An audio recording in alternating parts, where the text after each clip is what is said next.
बरसात के मौसम में इवनिंग टी टाइम स्नैक्स में हरा भरा कबाब के साथ चाय का आनंद लीजिए।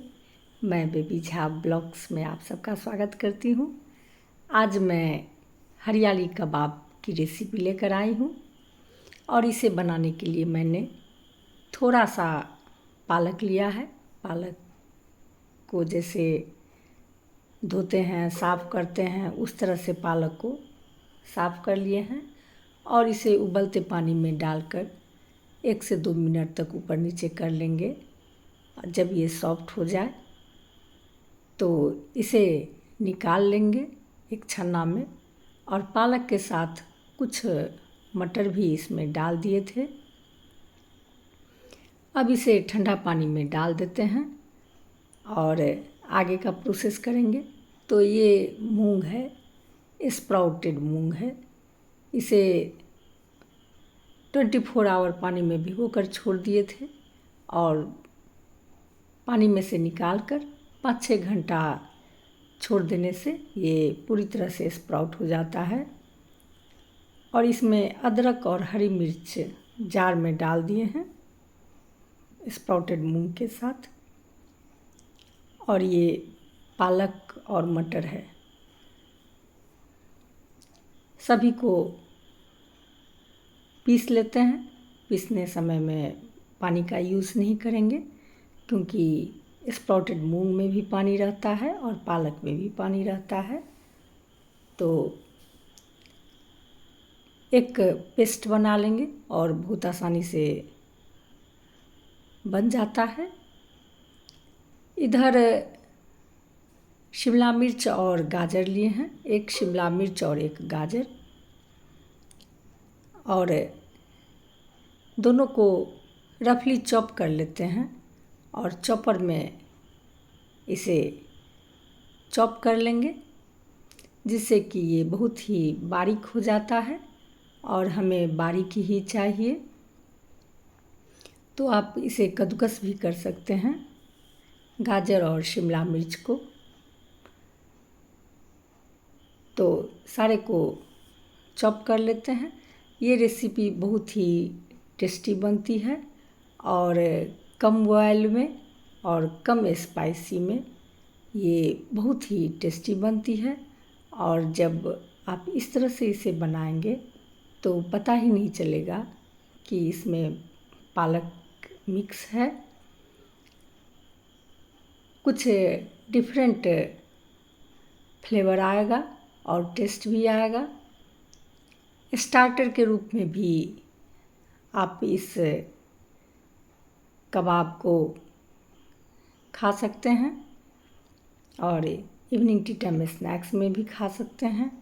और फ़ायदेमंद तो ये होता ही है, बहुत ही फ़ायदेमंद होता है। तो एक फ्लैट पैन लिए हैं और इसमें कुकिंग ऑयल का यूज़ किए हैं। आप चाहे तो घी का भी यूज़ कर सकते हैं। तो कुकिंग ऑयल जब अच्छी तरह से गर्म हो जाए इसमें जीरा डाल देंगे, करीब 1 छोटा चम्मच। और जीरा जब चटक जाए तो उसके बाद इसमें शिमला मिर्च और गाजर जिसे बारीक चॉप किए थे वो डाल देंगे और कुछ देर शिमला मिर्च और गाजर को भून लेंगे जिससे कि इसमें जो पानी की नमी रहती है वो नमी ख़त्म हो जाए।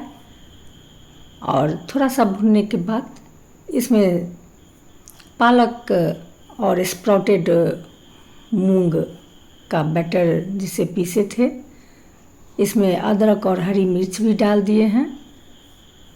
तो सारे को इसमें डाल देंगे और कुछ देर मीडियम फ्लेम पर इसे इसी तरह से चलाएंगे जिससे कि इसकी नमी पूरी तरह से ख़त्म हो जाए। और इसमें कुछ मसाले भी डाल देंगे जिसमें धनिया पाउडर, लाल मिर्च पाउडर, टेस्ट के अकॉर्डिंग नमक, और ये भुना जीरा पाउडर है और काली मिर्च है।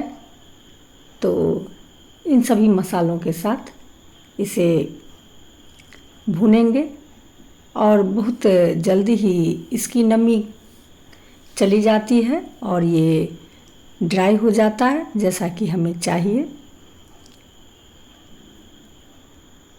और कुछ देर इसे भूनेंगे, जिससे कि पालक का जो एक फ्लेवर होता है जो बच्चों को नहीं पसंद आता है, तो वो फ्लेवर भी चला जाए और मूंग का भी कच्चापन चला जाए। इसके साथ ही भूनने के साथ ही इसमें 100 ग्राम अंदाज पनीर को ग्रेट करके इसमें डाल देंगे। इसमें जितने भी इंग्रेडिएंट हैं सभी फ़ायदेमंद ही हैं और आप इसे बनाकर बच्चों के टिफ़िन बॉक्स में भी आप दे सकते हैं।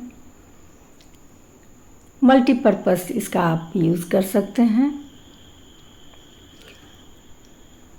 पनीर को ग्रेट कर लिए, अब सारे को एक साथ चलाएंगे और 2 से 3 मीडियम साइज़ का आलू बॉइल्ड करके रखे हुए हैं, तो आलू को भी ग्रेट करके इसमें डाल देंगे।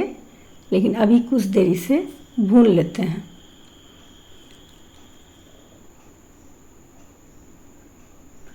और भुनने के साथ ही इसमें 2 चम्मच बेसन का यूज़ करेंगे, जिससे कि इसकी नमी अच्छी तरह से चली जाए।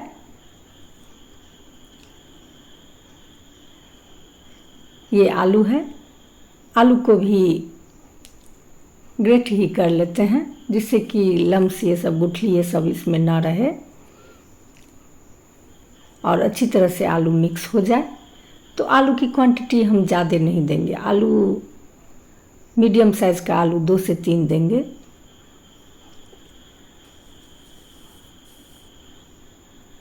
तो आलू को ग्रेट कर लिए हैं और इसे सबके साथ अच्छी तरह से मिला लेते हैं।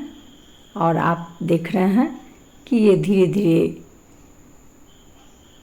थिक होता जा रहा है, ड्राई होता जा रहा है और ड्राई होने के साथ साथ ये अच्छी तरह से भुना भी रहा है। तो इसी तरह से इसे उलट पलट कर ड्राई कर लेंगे और ये 2 चम्मच बेसन करीब 10 ग्राम इसमें डाल देंगे, जिससे कि बाइंडिंग अच्छी तरह से इसकी हो और बेसन डालने टेस्ट भी इसका बढ़ जाता है। बेसन को इसमें यदि डालते हैं तो आप चाहें तो इसमें सत्तू भी यूज़ कर सकते हैं। इसे इसी तरह से ऊपर नीचे करके चलाएंगे और आप देख रहे हैं ये अच्छी तरह से ड्राई हो गया है जैसे कि हमें चाहिए। अब इसमें ब्रेड क्रम्स मिलाएंगे, तो 2 ब्रेड को जार में डालकर इसे मिक्सी में चला लिए हैं, तो ब्रेड क्रम्स बन गया है। अब इसे इसमें डाल देते हैं। इसे डालने से क्रिस्पी बनता है कबाब। और ये काजू का कुछ टुकड़ा है, तो इसे भी डाल दिए हैं, जिससे कि कहीं कहीं पर वाइट वाइट काजू दिखता रहता है, तो दिखने में और डिलीशियस लगता है।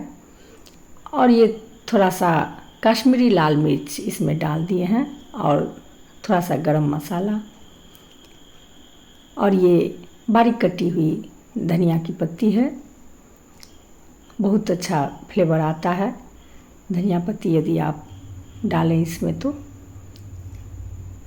और इसे मिला लेते हैं। ये तैयार हो गया स्टफिंग। अब इसे कुछ देर ठंडा होने के लिए छोड़ देंगे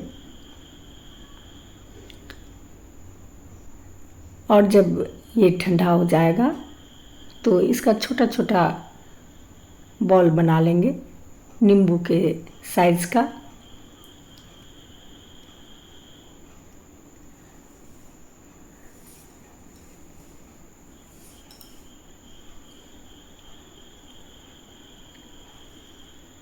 अच्छी तरह से ये ड्राई हो गया है। इसी तरह से इसे लो फ्लेम पर कुछ देर तक चलाएंगे। फ्लेम को मीडियम करके इसे नहीं चलाएंगे। अब ये कुछ देर ऐसे ही छोड़ दिए तो ये ठंडा हो गया। एक बाउल में इसे निकाल लिए हैं स्टफिंग को, और हाथ में ऑयल लगा लिए हैं। ऑयल, घी, कुछ भी आप लगा सकते हैं, और नींबू के शेप में इसे बना लिए और इसे हथेली पर रखकर थोड़ा चपटा कर लिए और एक साइज दे दिए, और बीच में एक काजू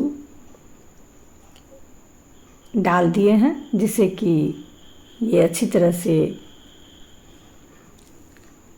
बाइंडिंग रहे।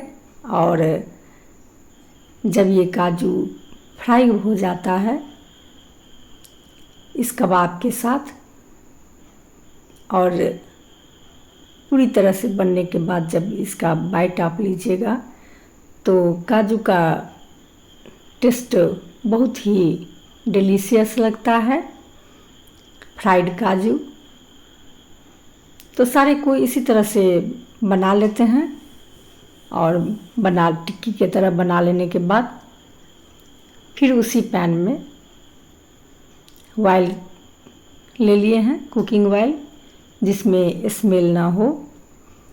और जब अच्छी तरह से गर्म हो जाए तो फ्लेम को मीडियम पर रखेंगे, और मीडियम फ्लेम पर जितना इसमें आ सके इस ऑयल में, आप देख रहे हैं ज़्यादा ऑयल का मैं यूज़ नहीं की हूँ, और उलटने पलटने में सुविधा हो उतना ही टिक्की हम इसमें डालेंगे। और करीब 2 से 3 मिनट के बाद इसे एक बार पलट देंगे। सारे को पलट दिए हैं। फिर फ्लेम को 3-4 मिनट के बाद फ्लेम को लो कर देंगे, और 3-4 मिनट के बाद फिर एक बार पलट देंगे।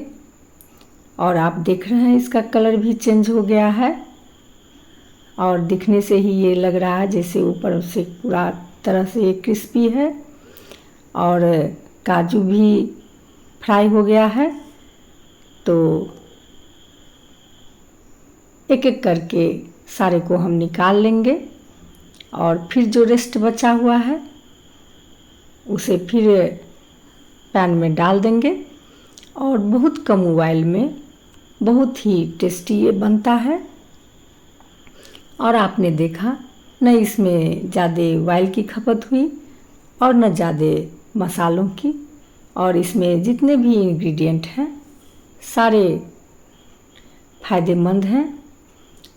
पालक, स्प्राउट, मूंग, ये सब फ़ायदेमंद हैं। तो आप बच्चों को भी इसे बनाकर आप दे सकते हैं। और ये तैयार हो गया।